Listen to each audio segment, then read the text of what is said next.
G'day there, and welcome to the rewrap for Tuesday. All the best bits from the Mike Hosking Breakfast on News Talk ZB in a sillier package. I'm Glenn ZB, and today, firing people for not getting jabbed. We're going to look at that. Remember the year of delivery that never got delivered? Well, they're going to sort that apparently. We moan about Auckland Transport again. Hardly a day goes by when you can't resist doing that, especially if you're involved in trying to transport yourself around Auckland. And we'll also moan about the television news in New Zealand. But before any of that, our relationship with China. Geez, it's complicated, isn't it? The old favourite line about China got rolled out, of course, at the big trade summit yesterday. There will be things that we disagree on. That's the line you use when you're a tiny country of 5 million and you've got tens of billions of business flowing both ways and they're your biggest trading partner and they're growing and you need them and you'd be sunk without them. And let's be honest, if we didn't set trade aside as an individual part of a relationship, we wouldn't do business with basically anybody. I mean, even Australia has issues around race with its indigenous people. It's not exactly all over climate change sort of thing we like to get exercised a bit about these days. Individual countries have a legitimate right to do their own thing their way. Hell, I mean, I would have thought our biggest beef with China was that no one gets to vote. Forget the Uyghurs, how about a polling booth? So probably too much is being made of China's current bullish, expansionist view of the world. That doesn't mean we aren't meat in the sandwich, because we are. The reason Joe Biden said what he said last week to Congress, the reason he wants all that money is to show China that America isn't finished as a superpower, that whatever China can do, they can do better, and they can do it through democracy, not autocracy. It would be nice to think we could rub along well with both of them, but as tensions ratchet up, and they have, and they will, we have trouble. That is why Mahuta's speech got a shed load of attention. That's why the Brits, the Tories in particular, didn't like it. They see sides. You can't be on both sides. Well, you can, of course, most countries are. And we do at times do weird things we don't want to because of alliances. I mean, do you really think we wanted to be in Afghanistan for 20 years to achieve basically nothing? Or Iraq? Of course not. But America called and we jumped. That's how this stuff works. There's a good piece on CNBC at the moment. China is stepping up its diplomatic bravado, testing how hard Biden will push back. I'll have more on it later. But when it all gets laid on the table, in all its complexity, here's the very simple truth. China basically owns us. We can't afford not to have them, and that predicament is only going to get worse. The bottom line, especially a $20 to $30 billion bottom line, wins every time. I've been to China. When you go to other countries, it was awesome. That's all I have to say about that. Never had a bad experience with China. Me. You listening, China? Love you, China. Now, maybe if we get jabbed, we'll be able to go there. Maybe you need to get jabbed just to go here. I was thinking about this yesterday. I suppose it's fairly easy to sack a customs worker or two for not getting a COVID jab, as they have here so far. I think they're up to 9. And despite that, they've already got the unions, the advocates exercise. But this is a way bigger issue, I suspect, than many have had time to give some thought to. 63% of American employers, according to a poll this week, are going to be demanding their workers a jab, right? 63% is a lot, and it will grow, given there'll be some who'll be sitting there at the moment waiting to see how it all unfolds, and if it unfolds towards vaccination, they'll pile on. Now, the legals, see, obviously it's easier in a job ad to say, look, and you must be jabbed. A lot harder to go to an employee of long standing and say, right, give us your arm. That wasn't part of your job description. You didn't agree to it when you started. No other jab or inoculation is required, so why now, why this one? A lawyer's going to have a field day with this. Now, next step, right, you're running a large company, 1,000 people or more. You know full well there's going to be around, 10% or so? For whatever reason, wouldn't get the jab. Maybe they're suspicious of it. Maybe they're anti-vaxxers. Who knows? So what are you going to do with them? And what if a bunch of them turn out to be key players? What if your CFO doesn't want one? Or your head of human resources or your star salesperson? What are you going to do? What is anyone going to do? See, this is different to a travel passport. The ball automatically falls in the court of those missing out. So you're not jabbed. You can't go buy an air ticket. That's your problem. But back in the workplace, your key people are your problem. And that's before you get to the political minefield of something like that ending up with a competitor or in the public domain. How much thought's been given to any of this, if any? See, 63% is a solid majority, and because it's a solid majority, it creates the weight of expectation. And the weight of expectation often leads to tension. And in a free and open society, we like to think that we largely make our own rules and dance to our own tune. Not in a place like Russia. Russia, of course, they tell you what to do and everyone acquiesces. But no jab, no job in a place like New Zealand. How big a powder keg you reckon that could become? Just for the record, I'm more than happy to be jabbed, courtesy of the company. You might get the flu jab. They pay for the flu jab, yeah, which is good. They used to pay for your glasses at one stage. Something to do with, because we're all looking at screens. I don't know if they still do that. That'd be good. Get some new glasses. Why don't they... And can they send me to the dentist? That's expensive.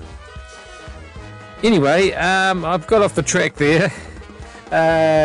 It's a company that delivers, that's what I'm saying, unlike the country. Yes, Grant's going to have a little speech today. He's going to become the government's Minister for Delivery. I kid you not, newly created implementation unit.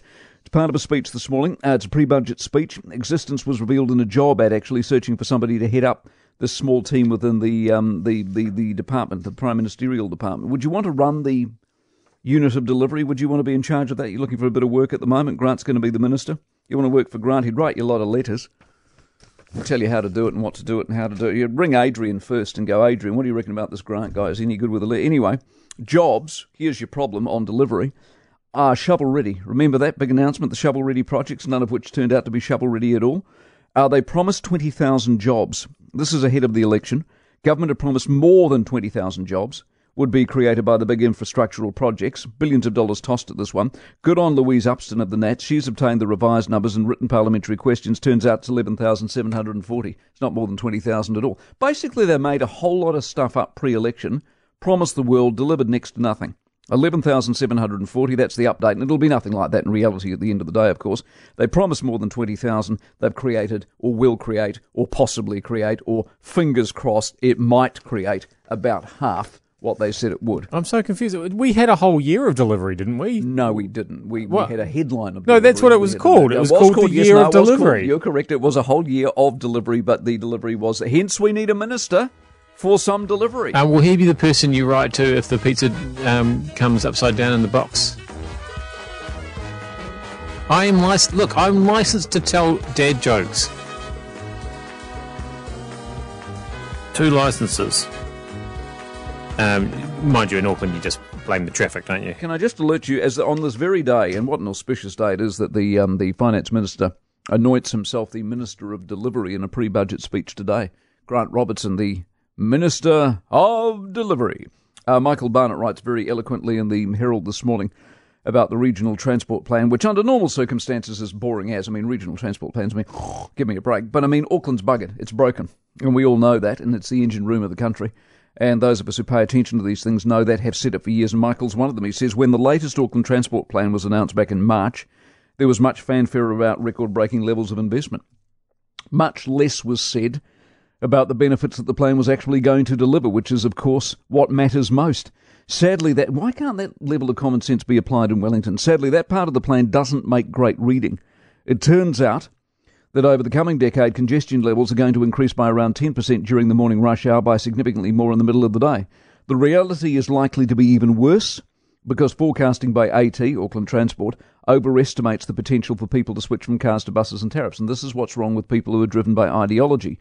They believe that what they think is right, and they say, buses, no, people are going to get on the buses, don't you? Trains, they're going to be full, when of course the exact opposite is going to be true. They underestimate the amount of driving that Aucklanders do. Each year Aucklanders travel 20 billion kilometres in private vehicles versus 1 billion on public transport. The ratio isn't going to fundamentally change anytime soon. So he's right, but Auckland Transport won't accept that. So they'll continue building cycleways and trains and buses and holes in the ground and bugger up the city.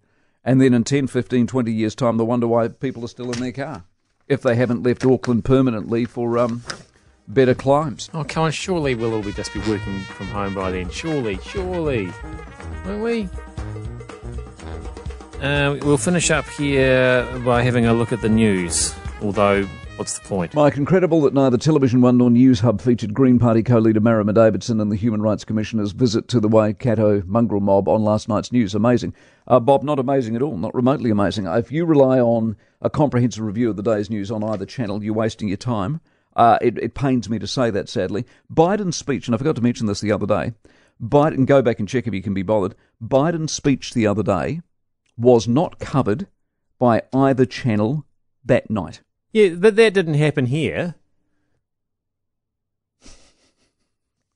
No. Not really local, is it? Because let's not care about the rest of the world. Seriously, they spend About 50% of it talking about the weather.